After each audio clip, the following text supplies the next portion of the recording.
Well, children 5 and older, as you know, are now eligible for the COVID vaccine. Not all parents, though, are rushing to make that appointment straight away. Rampant misinformation isn't helping. And that's one of the reasons our next guests are speaking out. Taylor Hirth enrolled her daughter, Eleanor, who's now 8 years old, in Pfizer's vaccine trial over the summer. She's written about that decision and about their experience. And it's so great to have you both back with us this morning. I love this big smile that I saw from Eleanor as soon as we said her name.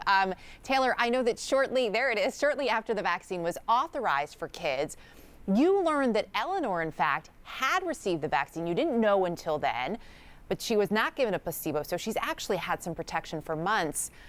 What was that realization like for you, Taylor, knowing that she had, in fact, been vaccinated?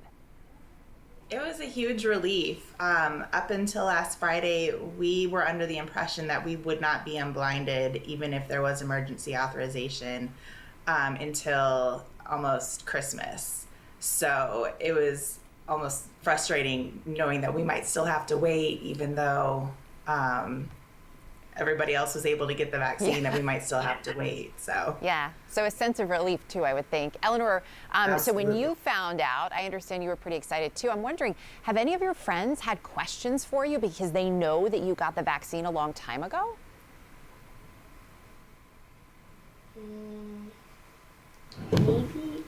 Maybe. Any of your friends? If it was scary? No? No. Probably. Did they ask you if it hurt?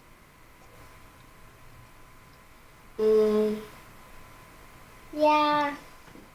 Yeah. They did ask me. They didn't. Okay. You know, you've been so outspoken about this, Taylor. You were on with my colleague Kate Baldwin earlier this summer talking about why you had decided to enroll Eleanor in this trial. You were dealing with long haul COVID. I know your dad is dealing with a rare form of cancer. So it was that peace of mind. You've also written this op-ed recently, and I just want to read a part of it for the Missouri Independent. It really struck me. You write, "My child's DNA has not been altered. Her arm is not magnetized, nor has she developed any new access to 5G. Much to her dismay, when she gets an attitude, she cannot use her injection site to access the internet after I turn off the Wi-Fi."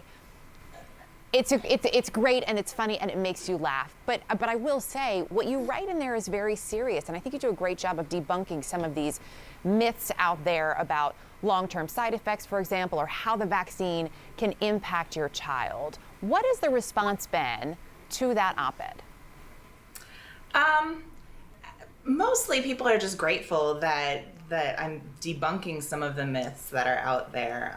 One of the most prominent myths that I've heard is that there's going to be all these long-term side effects that we don't know about right now. But one of the things with vaccines is most side effects will appear within the first 6 weeks.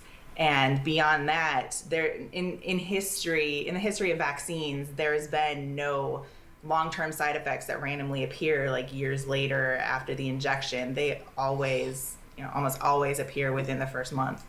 And that's because, as I've learned throughout all of this, that's because it's not like a prescription drug that you take every day. The vaccine goes in, it does its job, and then it leaves your body. Exactly. What advice do you have for parents right now who may be struggling with this decision, who see how well Eleanor is doing, but say, I'm not quite ready?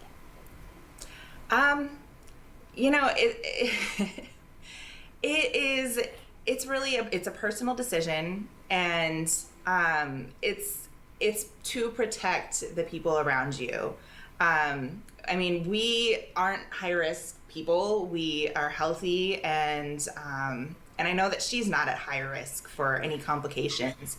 Really, we are concerned about family and friends that are high risk, that we want to be able to see again and spend, the holidays with. And I don't want to accidentally, expose somebody to a virus that could hospitalize or kill them.